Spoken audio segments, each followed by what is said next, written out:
Hello, praise Lord. परमेश्वर को धन्यवाद हो कि एक बार फिर से प्रभु ने आपको और मुझे अपनी पवित्र उपस्थिति में आने का और एक दूसरे के साथ मिलकर कुछ समय उसकी नज़दीकी में बैठकर उसके वचन को जानने का यह अनुग्रह एक बार फिर से दिया है। इस समय के लिए और आज के दिन के लिए हम परमेश्वर को धन्यवाद देते हैं। आप सबके लिए भी दिल से धन्यवाद। आप सब जो इस वक्त इस वीडियो को देख रहे हैं और आने वाले समय में देखेंगे, आप सबका मैं दिल से स्वागत करता हूं। और ये मेरी उम्मीद है कि ज़रूर से वो बातें जो प्रभु मेरे ज़रिए आप तक पहुंचा रहे हैं, आपके लिए निश्चय ही आत्मिक उन्नति का और आपके जीवन में एक परिवर्तन का कारण ठहरेंगी। और ये जो हमने एक सीरीज़ मैंने आपको बताई थी कि यीशु मसीह के गवाह जो हमने शुरू किया था, उसका ये तीसरा हिस्सा है। और आप जितने लोगों ने उन पिछले 2 हिस्सों को देखा, उनको सराहा, उनको पसंद किया और उसके ऊपर आपने बहुत अच्छे अपने कमेंट्स भी दिए और उसको शेयर भी किया, आप सबके लिए मैं दिल से धन्यवाद देता हूँ। प्रभु आप सबको आशीष दे और होने दें कि ये जो वचन आपने सुने हैं ना सिर्फ आपके जीवन में बल्कि आपसे जुड़े हर एक व्यक्ति के जीवन में एक अनुग्रह और आशीष का कारण बने, यही मेरी प्रार्थना है। तो आए हम इस तीसरे भाग को आज इस बाइबल अध्ययन के जो हमने रखा है इसको हम शुरू करते हैं।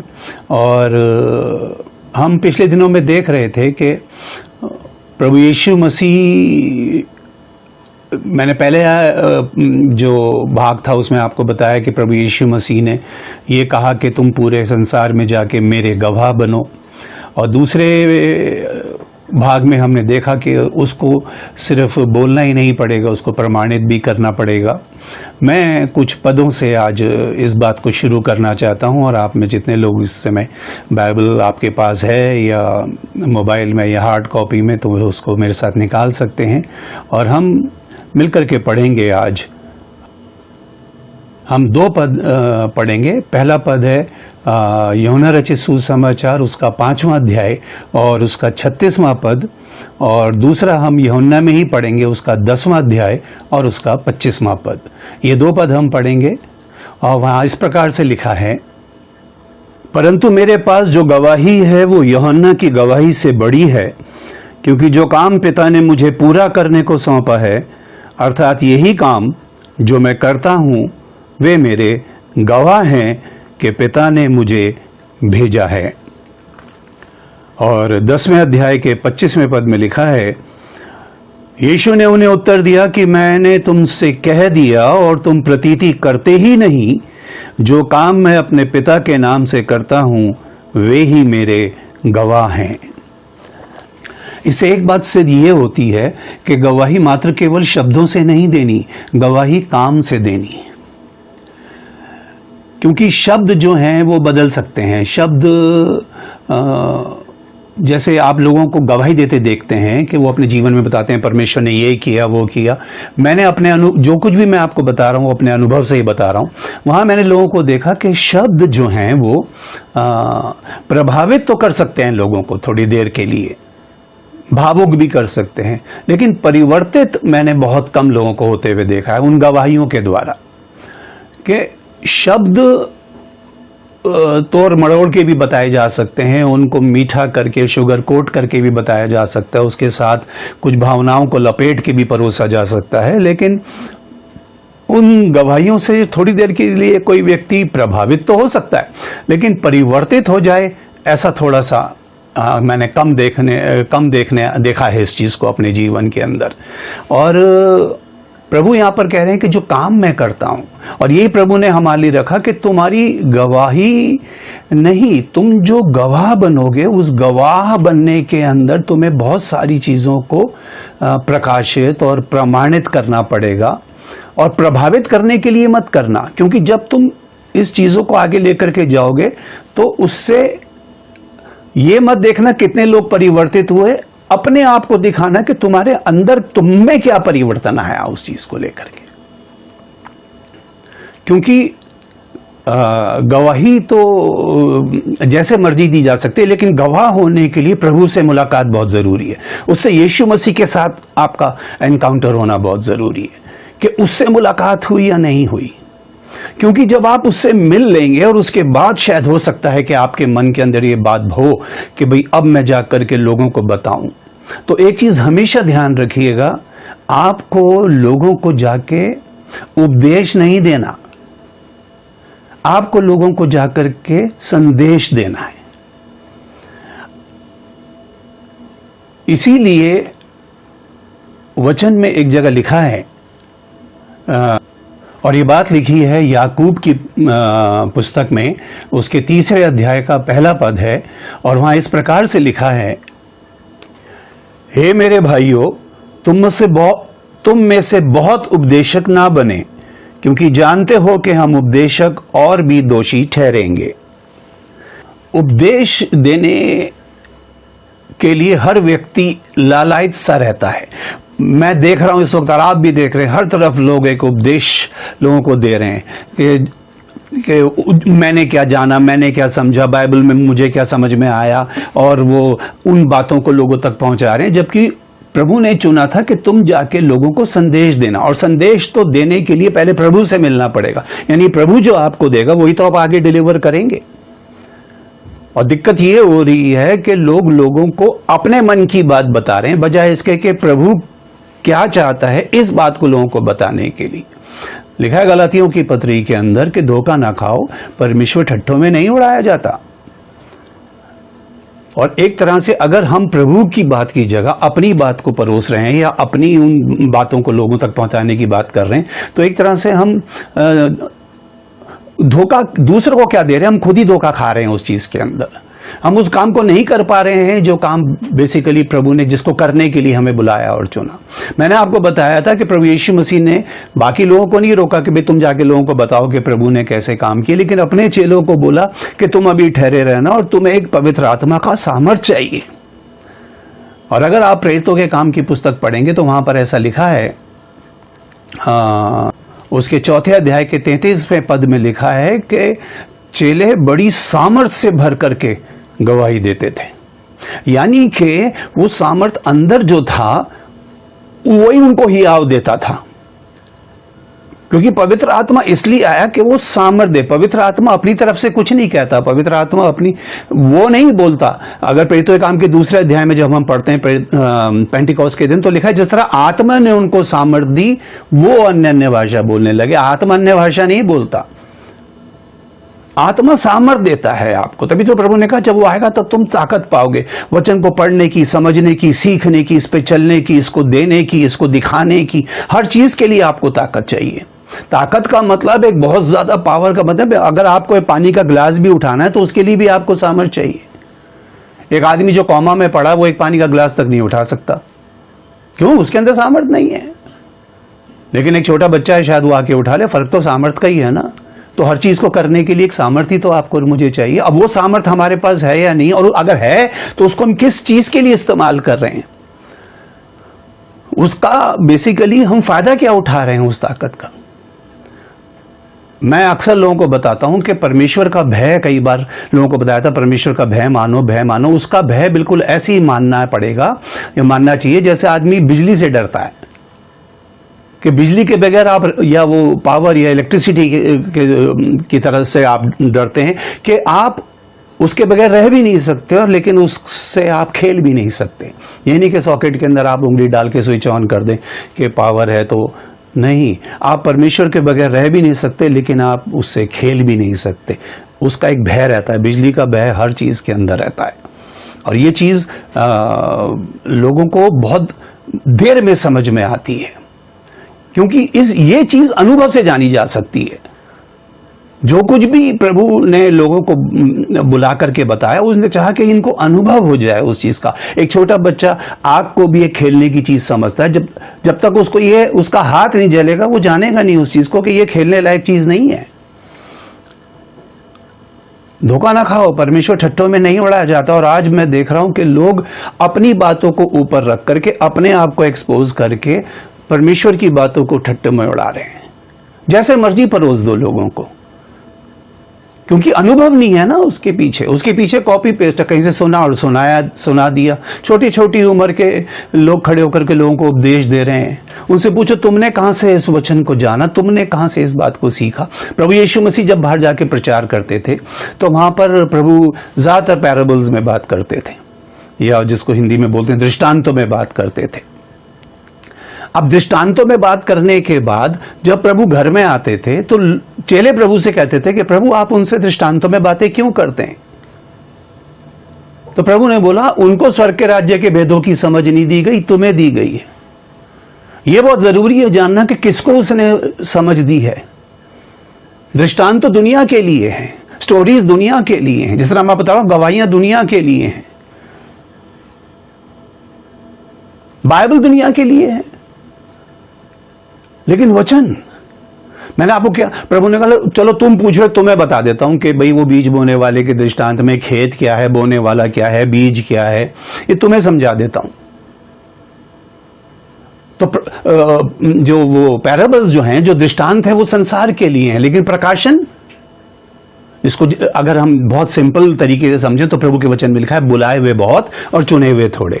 तो ये जो क्या कहते हैं पैराबल्स हैं या दृष्टांत हैं, ये बुलाए हुए के लिए हैं, क्योंकि वो स्टोरी सुनने आते हैं। बाइबल में साफ लिखा है अंत के दिनों में लोग अपने कानों की खुजली के कारण अपने जैसे उपदेशक बटोर लेंगे और बस उनको एक तरह से बस सुनना है। और अब सुनना है कि आप तो बस सुनाना है, क्योंकि जब आदमी बोलता है तो खुद भी तो सुनता है ना उस चीज को। मैं आपसे कह रहा हूं तो ये बात मैं भी तो सुन ही रहा हूं। तो प्रभु ने कहा वो उनको सुनने दो, ये स्टोरी सारी दुनिया के लिए, लेकिन प्रकाशन तुम्हारे लिए है कि इसके अंदर भेद क्या था बात का, वो तुम्हें बताता हूं। तब प्रभु उनको वो प्रकट करते थे, क्योंकि वो प्रभु के साथ, उनको कहा प्रभु हमें स्टोरियों में इंटरेस्ट नहीं है, हमें ये छपी हुई बाइबलों में इंटरेस्ट नहीं है, प्रभु हमें तो आपकी निकटता में जाना है।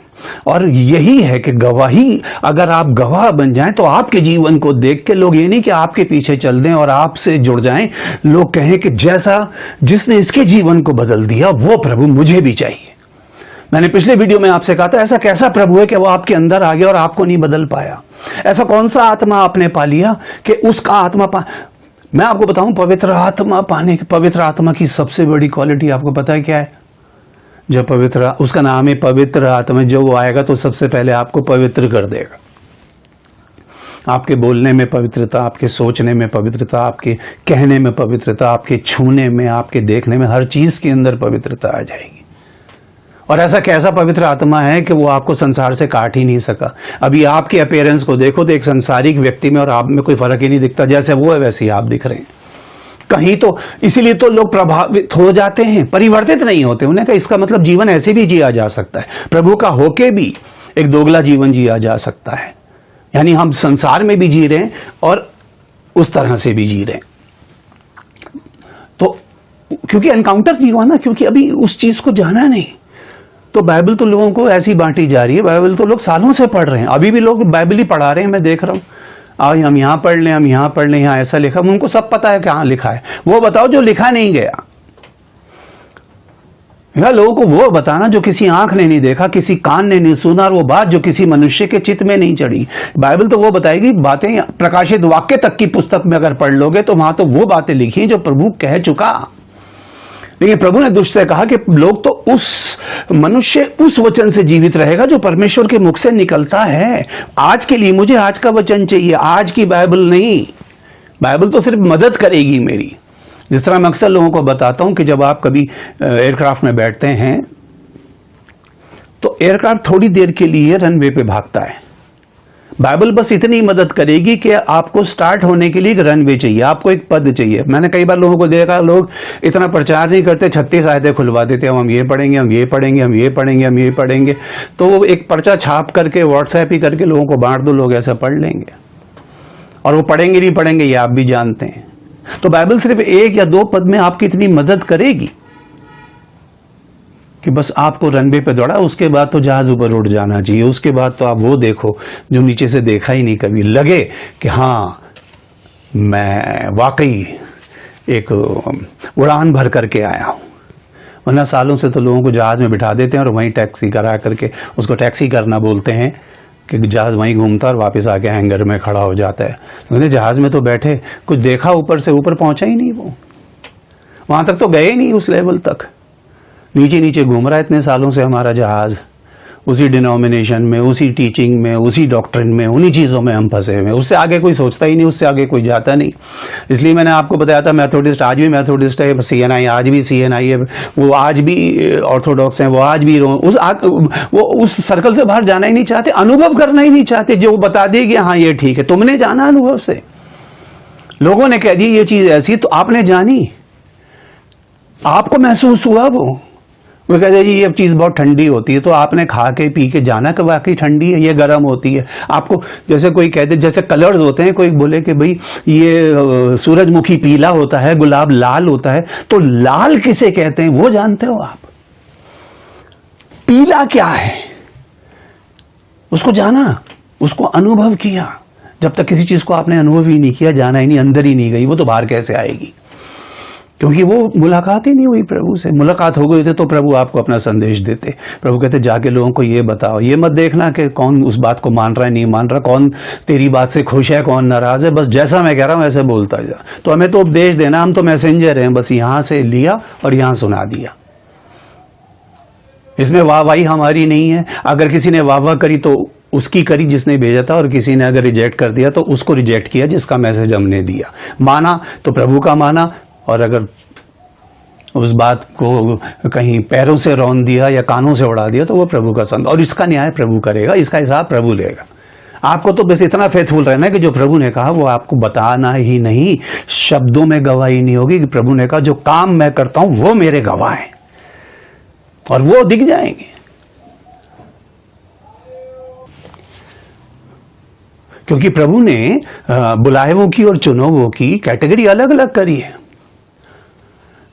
कई बार लोग इस बात को कहते हैं प्रभु पर विश्वास करके हमने उसकी संतान होने का अधिकार पाया। जितनों ने उस पर विश्वास किया, यूहन्ना 1:12 में लिखा है, उसने उन्हें परमेश्वर की संतान होने का अधिकार दिया। लेकिन आगे एक शब्द लिखा है, उसको कई बार लोग बोलना, पढ़ना और लोगों को बताना भूल जाते हैं। अर्थात उन्हें, वो छोटा अर्थात नहीं है, वो बहुत बड़ा अर्थात है। अर्थात उन्हें, सबको नहीं दे दिया संतान होने का अधिकार। मैंने आपको बताया था कि प्रभु यीशु मसीह जब भीड़ को देख के पहाड़ पर बैठ गया, तो प्रभु पहाड़ के ऊपर है और भीड़ पहाड़ के नीचे है, और लिखा है तब उसके चेले उसके पास आए। वो भीड़ को छोड़ के प्रभु के पास आए। यहां तो लोग मरे जा रहे हैं भीड़ इकट्ठी करने के लिए कि किसी सूरत से भीड़ इकट्ठी हो जाए। लोग लाइक्स और व्यूज खरीद रहे हैं यूट्यूब से और फेसबुक वालों से कि लोगों को बताएं कि मेरा ये वीडियो, मेरी ये जो मैंने पोस्ट डाली कितने लोगों ने देखी। उसके लिए पैसे भी खर्च करें तो कोई बात नहीं, ताकि लोग प्रभावित हो, ओ इसका वीडियो इतने लोगों ने देखा, ओ इतने लोगों ने इसको लाइक किया। तो पैसा खर्च करो, आपको हजारों लाइक्स वैसे ही दे देगा वो। उससे फायदा क्या होगा? तो प्रभु जब पहाड़ पे जाके बैठ गए, लिखा उसके चेले उसके पास आए, तो वो अपना मुंह खोलकर उन्हें, साफ पढ़ना, मत्ती के 5वें अध्याय में लिखा है, वो अपना मुंह खोलकर उन्हें, किन्हें? जो भीड़ को छोड़ के प्रभु के पास आए, उन्हें ये उपदेश देने लगा। उनसे उसने कहा तुम जगत की ज्योति हो। उनसे उसने कहा तुम पृथ्वी के नमक हो। वो जो भीड़ हजारों की या नीचे जितनों की भी थी पहाड़ के नीचे, सबको जगत की ज्योति नहीं ठहरा दिया उसने सबको पृथ्वी का नमक नहीं कह दिया। आज लोग कह रहे हैं जितने भी आ जाओ, आप सबसे प्रभु प्रेम करता है, आप सबको प्रभु ये करता है, आप सबको, और आप क्या कर रहे हो? बोले जी हम तो पैरों में रौंद रहे हैं उसके वचन को, हमने तो आज तक कभी सुना क्या। मानना तो बहुत दूर की बात है, हमें तो ये नहीं पता कौन सी आयत कहां लिखी है। सपनिया की आयत बोलो तो नए नियम में ढूंढते हैं, इब्रानियों को बोलो तो पुराने नियम में ढूंढते हैं। उन्हें ये नहीं पता कि कौन सी बात कहां लिखी है। हाँ जी लिखी होगी, आपने जानी, ढूंढी, पढ़ा, उसको जाना, तो लिखा है उन्हें, तो उसने अलग कर दिया। रोमियो 8:28 में लिखा है कि परमेश्वर से प्रेम करने वालों के लिए सब, और यह आयत बहुत से लोग बोलते हैं, परमेश्वर से प्रेम करने वालों के लिए सब बातें मिलकर भलाई उत्पन्न करती हैं।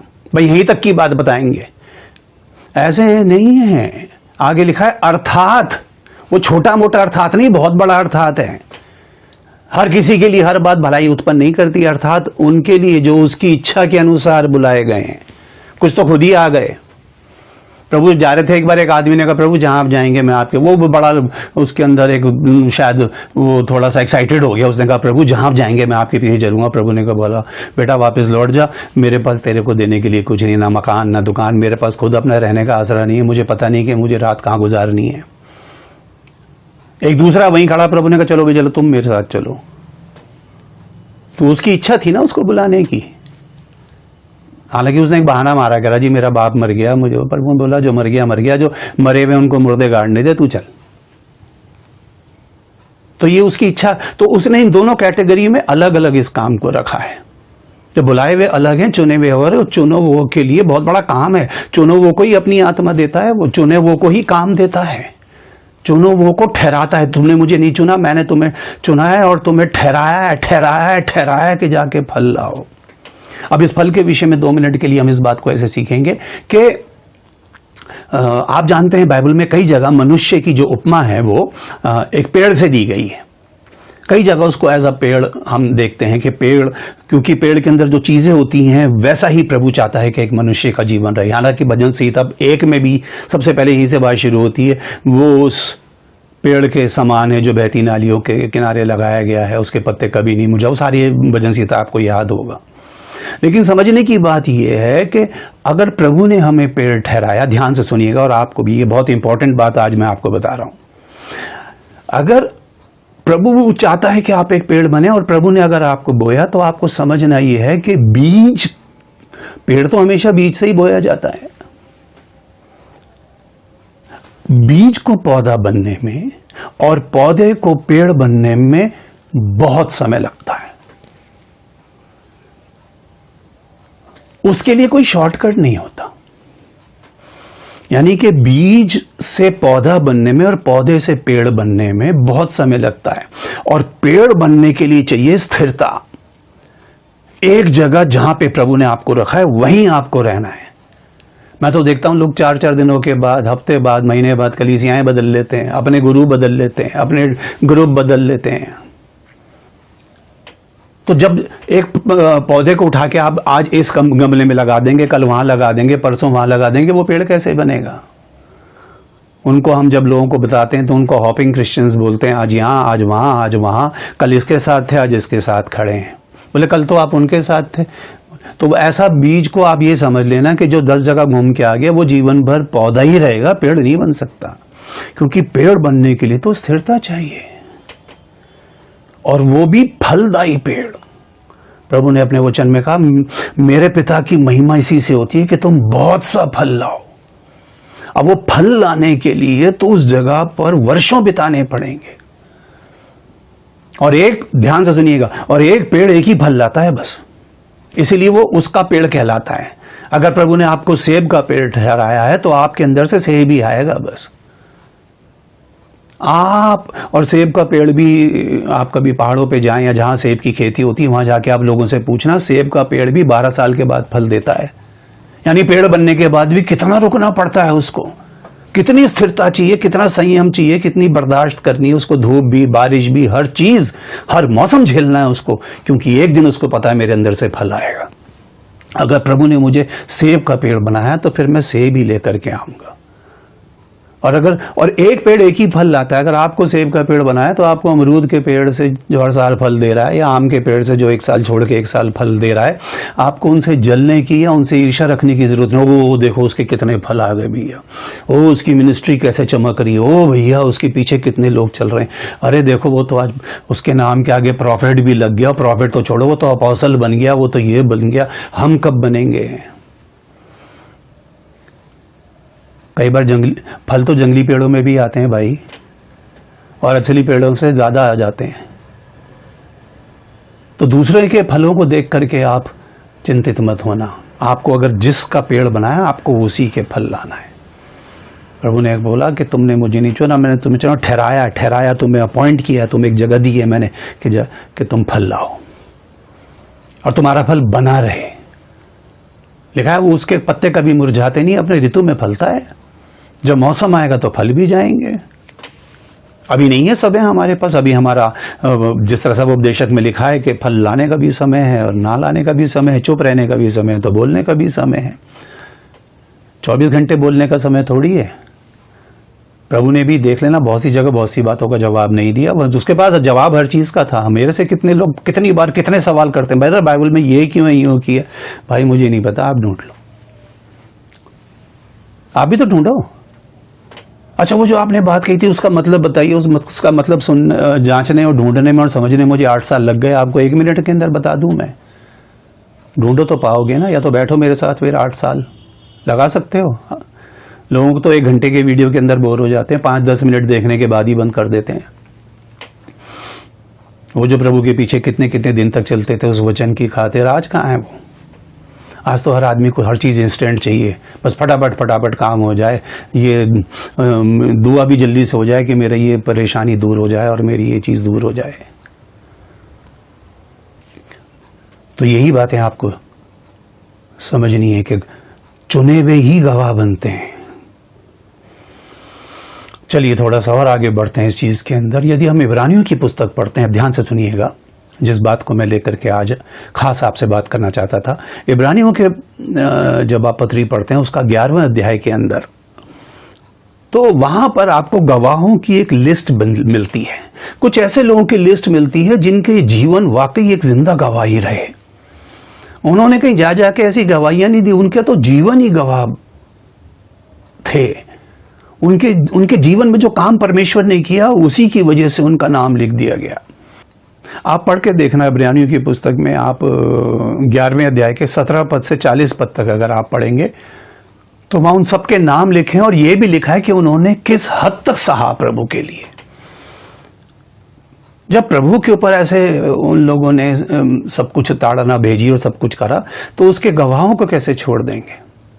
आप बहुत सी मूवीज में देखते हैं, सबसे पहले गवाहों को हटाते हैं, सबसे पहले उनका मर्डर होते हुए दिखाते हैं कि ये किसी सूरत से अदालत तक ना पहुंच जाए।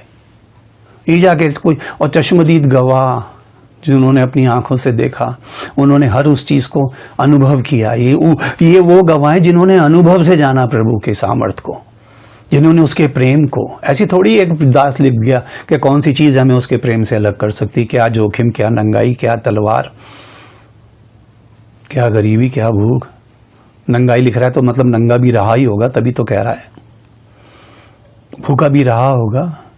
तलवार मतलब कितनी परेशानियों में से निकल के आया होगा, तभी तो लिख भी रहा है उस चीज को। तो वहां पे उनकी लिस्ट लिखी है उन गवाहों की। और जब 12वां अध्याय आता है तो वहां पर इब्रानियों 12:1 में लिखा है कि, और ये इतनी इंटरेस्टिंग आयत लगती है मुझे कि वहां पर लिखा है, जबकि गवाहों का ऐसा बड़ा बादल हमको घेरे है। जबकि गवाहों का ऐसा बड़ा बादल हमको घेरे है। हालांकि आयत के दूसरे हिस्से में लिखा है, तो आओ हर रोकने वाली वस्तु और उलझाने वाले पाप को दूर करके वो दौड़ जिसमें हमें दौड़ना है, धीरज से दौड़े। तो वो रोकने वाली वस्तु और उलझाने वाला पाप तो चलिए प्रभु ने चाहा तो फिर कभी किसी उसमें गहराई में हम सीखेंगे, क्योंकि वो एक अलग सीखने की बात है। लेकिन यहाँ पे लिखा है गवाहों का ऐसा बड़ा बादल घेरे है। बादल परमेश्वर की उपस्थिति को बताता है। आप पुराने नियम में पढ़ना, जब हैकल बन गई तो वहां प्रभु की उपस्थिति बादल में ऐसे है कि छा लिया उसको। प्रभु ने मूसा को पहाड़ पे बुलाया, बोले ऊपर आ जाओ। जब वो जाके बैठ गया, 6 दिन तक बैठा है, क्योंकि और वो लिखा है उन 6 दिनों में बादल ने उसको छा लिया। वो समझ ही नहीं पाया कि इसके बाहर दिन है या रात है, धूप निकली है या रात हो गई, उसको कुछ नहीं पता। बादल है, उसकी उपस्थिति। बादल का, उस बादल में जब तक आप भीगोगे नहीं ना, मैं कह रहा हूं सारी दुआएं छोड़ करके आज आप जितने भी लोग इस वीडियो को देख रहे हो, एक प्रार्थना करो, खुदावन मुझे भी वो बादल घेर ले एक बार। जिस तरह मूसा को उस बादल ने घेरा था, वो उसको आपकी उपस्थिति, मैं आपकी उपस्थिति से भीग जाना चाहता हूं और भीग जाना चाहती हूं प्रभु। मुझे बाहर नहीं देखना कि क्या हो रहा है, मुझे बस उस बादल की उपस्थिति को महसूस करना है। आप कभी पहाड़ों पे गए होंगे, अगर आप होटल में या कहीं कमरे में ठहरे, हम गए हैं कई बार, तो बादल कई बार कमरे के अंदर आ जाते हैं, और जब अंदर आया था हर चीज को भिगो के रख देता है, वो हर चीज गीली कर देता है। और ऐसा घेर लिया उसने कि उसको सिवाय प्रभु की उपस्थिति के कुछ महसूस ही नहीं हो रहा है। लिखा है प्रभु के बारे में, लिखा है कि वो बादल छा लिया जब प्रभु गया। प्रभु लिखा, बादल में से आवाज आई, ये मेरा प्यारा बेटा है जिससे मैं खुश हूं। इजरायलियों को लेके चला तो दिन में उस बादल में, रात को आग के खंभे में, वो बादल, वो शकीना, वो जो उनका रहबर भी बना, उनका रक्षक भी बना, उनका अगवा भी बना, उसकी बस उपस्थिति को बताता है। क्या आप भीगो कभी उस बादल से? भीगना चाहते हो? नए नियम में आकर के पौलुस कहता है, पहला कुरिन्थियों के 10वें अध्याय में लिखा है कि उन सब ने, इजराइल को लिखा है, पानी में और बादल में मूसा का बपतिस्मा लिया। यानी कि दो तरफ पानी खड़ा था और ऊपर बादल था, उस बादल में से होकर के गए। यहां ऐसा लिखा है कि गवाहों का हमें घेरे। ये नहीं कि वो 24 घंटे हमारे आसपास रहते हैं, लेकिन जो कुछ भी उनके अनुभव हैं वो हमें बताते हैं और सिखाते हैं इस बात को कि किस तरह से वो बातें हमें हौसला देती हैं। भाई ये देखना कि वो तुम्हारे आसपास है, और ऐसा भी नहीं है कि वो हमें ऊपर से झांक के देख रहे हैं या वो हमारी 24 घंटे हम पे नजर रखें बादल में। बस उस उपस्थिति को आप इस बात को समझना, उस बात को जानना, बस उस उपस्थिति को आप इस बात को समझना, उस बात को जानना कि उस सरमाए में वो हमारा साहिबान है, उसके साए में चल रहे हैं हम, ताकि जैसे वो थे वैसे हम भी बन सकें। उसके लिए चाहे किसी भी रास्ते से होके जाना पड़े, कुछ भी सहना पड़े, किसी भी लिमिट तक चले जाएं हम, लोगों को आनंदित करने के लिए नहीं, बस इस बात से बता देने के लिए कि प्रभु के गवाह का क्या तो उसकी पहचान है और क्या उसके काम है। और जिस तरह मैंने आपको बताया कि वो बीज को फलदायी पेड़ बनने में समय लगता है, उसको हर मौसम से होकर गुजरना पड़ता है। कितने मौसम देखे हैं उस प्रभु के आपने, किन चीजों से होकर गुजरे हो।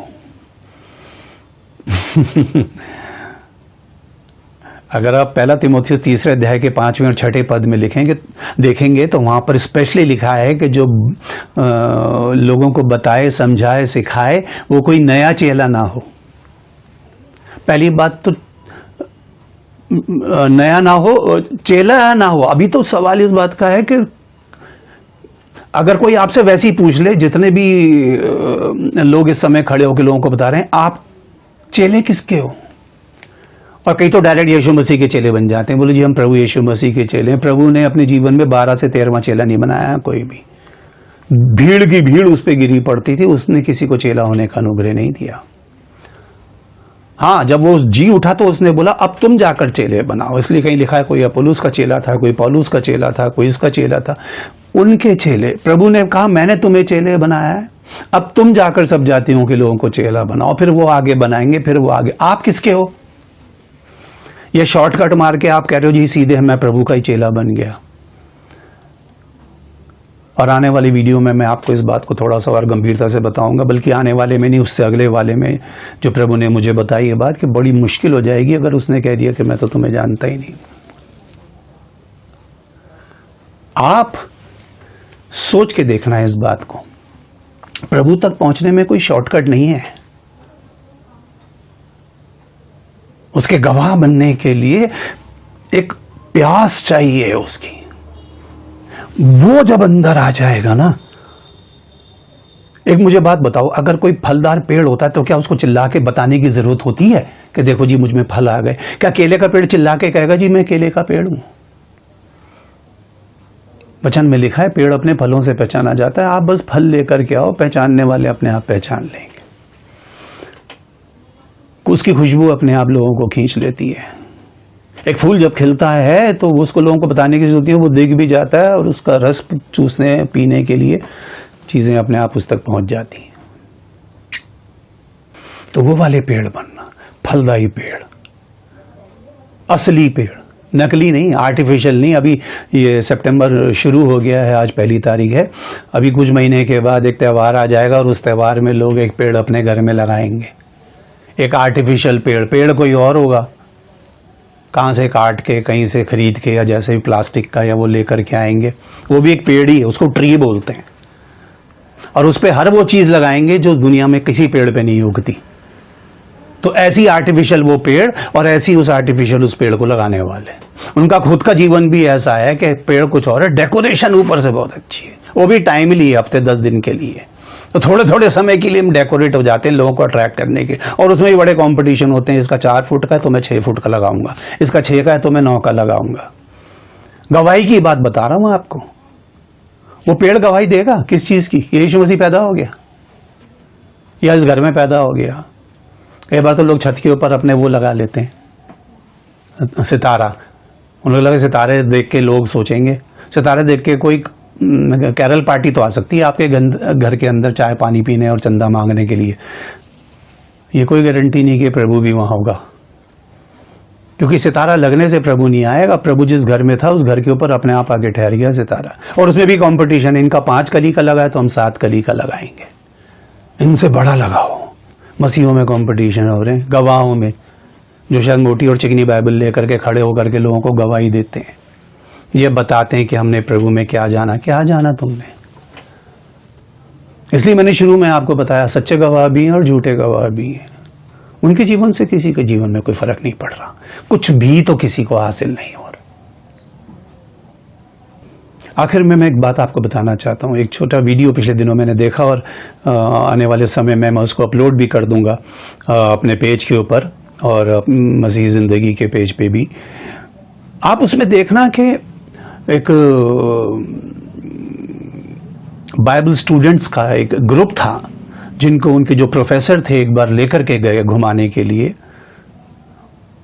और वो सारे शहर में घूमते घूमते घूमते उनको एक घर में लेकर के गए। और जब वो घर में उनको लेकर के गए तो उन्होंने वहां पर जाकर लोगों को बताया, ये घर है जॉन वेस्ली का। जॉन वेस्ली वो जिसने सचमुच में इतिहास को बदल के रख दिया, जिसने वचन के प्रकाशन को लोगों तक किस तरीके से पहुंचाया, उसको मुझे आपको बताने की जरूरत नहीं है। मैं लंबी स्टोरी को छोटी करके बता रहा हूं, बाकी वो वीडियो भी इतना लंबा नहीं है, मैं डाल दूंगा, आप उसको देख लेना। तो एक लेडी प्रचारक हैं, वो उन्होंने वो वीडियो में वो बात बताई, लेकिन चलिए मैं उसको वैसे आपको बता दे रहा हूं, क्योंकि इस वक्त वो बात मेरे दिल में आ गई तो मैंने कहा आपके साथ शेयर करूं।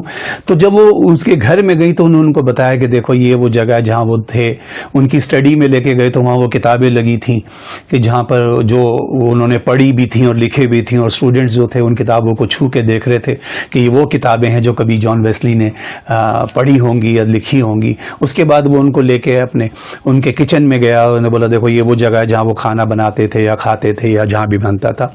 और उसके बाद उनको एक रूम में ले करके गए और बोला ये रूम जो है ये उनका बेडरूम है।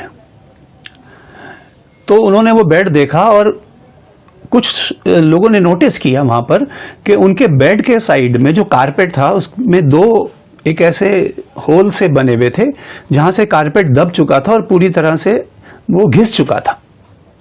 तो उन्होंने उनसे कहा कि सर ये क्या चीज है?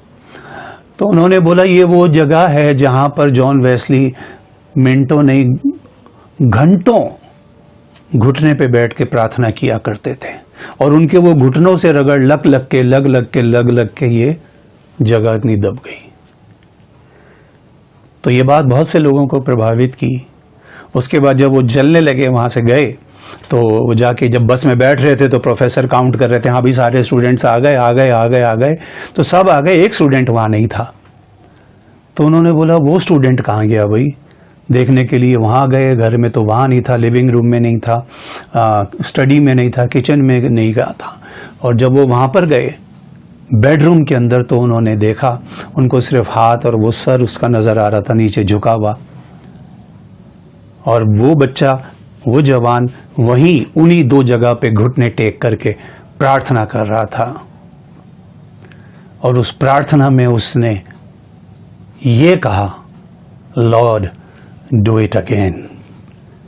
परमेश्वर एक बार फिर से वो कर जो तूने जॉन वेस्ली के जिस जीवन में किया या जॉन वेस्ली के द्वारा किया। और उनके प्रोफेसर ने उसके सर पे हाथ रख के उनसे कहा, Billy Graham it's time to go. उस स्टूडेंट का नाम बिली ग्रैम था। प्रोफेसर ने बोला चलो अब चलने का समय हो गया। और उसने वहां घुटने टेक के यही प्रार्थना की, खुदावन एक जो तूने तब किया था एक बार फिर से कर, मेरे जरिए कर। मैं चाहता हूं आज इस वीडियो को देखने के बाद हम में से हर एक की ये प्रार्थना बन जाए, खुदावन जो तूने उन गवाहों के जीवन में किया, जो तूने अपने बड़े से बड़े सेवकों के जीवन में किया, वो मेरे जीवन में कर। मैं अपने आप को तुझे अर्पण करता हूं प्रभु, एक तेरा सच्चा गवाह होने के लिए, ना सिर्फ यरूशलेम और यहूदी और सामरिया बल्कि पृथ्वी की छोर तक के लिए प्रभु मुझे लेकर के जा। Lord do it again and do it through me. परमेश्वर इस बात को फिर से कर और मेरे द्वारा कर। प्रार्थना करना आप सब इस बात के लिए। और प्रार्थना करने के लिए आपको कोई बहुत ज़्यादा पब्लिसिटी की ज़रूरत नहीं पड़ेगी। प्रार्थना करने अकेले में, जिस तरह प्रभु जाता था सारे काम करने के बाद रात भर अकेला पिता के साथ पहाड़ पर, हमसे कहा जाओ अपनी कोठरी में। प्रार्थना करना अकेले में, ध्यान से सुनिएगा, आखिरी बात कह रहा हूं, प्रार्थना करना अकेले में, काम करना जाके पब्लिक में। जब प्रार्थना करके उतरता था तो फिर तो मुर्दे जला दिए उसने। वो प्रार्थना का समय नहीं है। इसलिए प्रभु ने जब पतरस ने तलवार चलाई, प्रभु ने कहा अब तो तलवार को म्यान में रख बेटा, जिस समय मैंने प्रार्थना के लिए कहा था उस समय तू सो रहा था, अब तलवार चला के किसको इंप्रेस कर रहा है। तो प्रार्थना के समय प्रार्थना होगी, तो प्रार्थना अकेले में करना, काम पब्लिक में करना।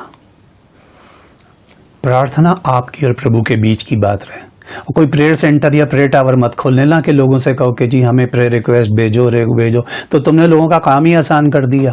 फिर तो वो क्यों करेंगे प्रार्थना? उनको प्रार्थना करने की जरूरत ही क्या जब आप ही बैठे उनके लिए प्रार्थना करने के लिए। हमें प्रेयर रिक्वेस्ट भेजो, हम कर रहे हैं।